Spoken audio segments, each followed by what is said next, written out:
Suppose one day you turn on your cold water tap and the water catches fire. Problem?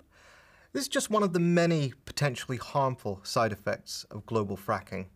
Fracking, or hydraulic fracturing, is a means to exploit natural gas reserves and oil reserves which are hidden beneath hard shale rock deep underground. The technology involves drilling into the rock and injecting a high-pressure solution in order to create fractures and unleash all that bounteous gas and oil.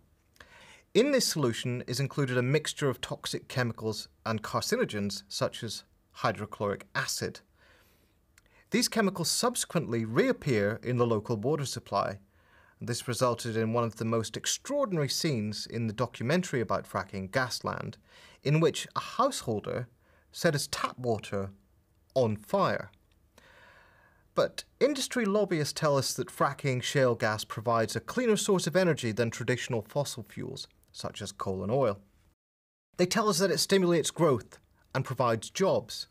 Lobbyists are organized in a network of think tanks and business groups, from the American Enterprise Institute, a business-led neoconservative think tank which provided many of the personnel behind the last Bush administration, to the Natural Gas Alliance, a coalition of gas industries. They have political support.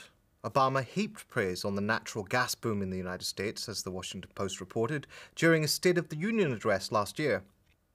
David Cameron says that fracking is good for the UK, shown here by The Guardian.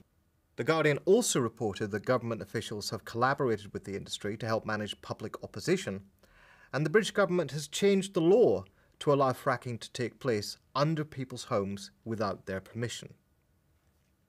The industry is powerful. In the UK, they were able to fund a supposedly independent task force headed by former New Labour Minister Lord Smith to claim that fracking could be safe and healthy provided certain conditions were met, again shown here by The Guardian. Ranged against the practice are international campaigns, from Greenpeace to the global Frackdown, and in the UK, Frack Off. Some landowners and a sceptical public whose protests have often put a spanner in the fracking industry's works. What is the truth about fracking, and how much of the truth does the media tell us? First of all, the pro-fracking consensus, while limited in the UK press, where newspapers such as The Mirror, The Guardian and The Independent feature regular criticisms of the industry, is much broader in the United States. Some right-wing publications are worried that the pro-fracking consensus isn't holding up. The Washington Times complains that fracking has become such a dirty word that no one even credits it with making America the #1 producer of oil and energy in the world. But the complaint is unfair. Over at the Washington Post, Robert Samuelson is exulting in the country's oil and gas boom and calling for investment to expand production dramatically. Even the supposedly progressive National Public Radio is watering at the mouth over America's next economic boom, which it says could be lying underground. CNN gives the right-wing historian Niall Ferguson space to champion a fracking bonanza. The New York Times claims that the shale boom is regrowing industry in the Rust Belt. Even the usually sensible, middle-of-the-road think tank, the Brookings Institute, gushes about the economic benefits of fracking, pointing to savings for consumers and profits for industry. The industry case is supported by environment contrarians like Bjorn Lomborg, who argued in Slate magazine that carbon dioxide emissions in the US are at their lowest level in 20 years, and business publications like Forbes, which exult in the economic booms allegedly produced by fracking. The UK business magazine, The Economist, says that American oilmen, by drilling through shale rock, have brought energy prices crashing down for consumers. This resembles the outcome of a successful PR offensive, the industry shifting the conversation away from the health and environmental risks to the mouth-watering promises of material gains. So how much growth does fracking actually promise? First of all, many of the claims coming from governments and industry don't stack up. In the US, a group of researchers across 6 states found that the number of jobs created is far below industry claims and remains a small share of overall employment. In the UK, the government claims that 74,000 jobs would be created in the UK by allowing fracking to proceed. But as The Guardian reports, this figure came from the energy company Centrica. The government's own figures suggest a peak of 16,000 to 32,000 jobs. In an economy with over 31 million people in work, that is a minuscule impact. As to energy prices, as The Guardian again reports, even Lord Brown, the boss of the fracking company Quadrilla, points out that it will make no difference to energy bills. The UK Energy Secretary Ed Davey also contradicts his political bosses by saying that there is no price reduction coming. The much vaunted decline in US energy prices have little to do with shale fracking and everything to do with a general glut of energy on the market. In fact, for fracking to be economically sustainable, the Financial Times reports industry leaders saying that the prices will have to rise to about double present levels. So, if all the headlines enthusing about fracking's contribution to economic growth are based on industry myths and exaggerations, what about the threat to human health and to the ecosphere? First of all, it's important to note that the industry claims that its practices aren't dangerous. Quadrilla claims that it uses no hazardous or toxic components. It then goes on to list among the chemical compounds it uses biocides and hydrochloric acid, which are conventionally considered both hazardous and toxic. The industry is supported in its claims by pundits like Jeremy Carl of the right-wing Hoover Institution, who was given space on CNN to claim that the strong consensus of research on hydraulic fracturing is that overall it is good for the environment. This is supported by John Hanger, former Secretary of Pennsylvania's Department of Environmental Protection, who writes for The Guardian that fracking, in addition to providing a durable economic bonanza and cash for millions of Americans who leased their land, was also likely to displace environmentally dirtier fuels like coal, its natural nemesis. So the claim of fracking supporters in the media is that it is a comparatively clean energy source that is responsible for reducing carbon emissions. What does the research actually show?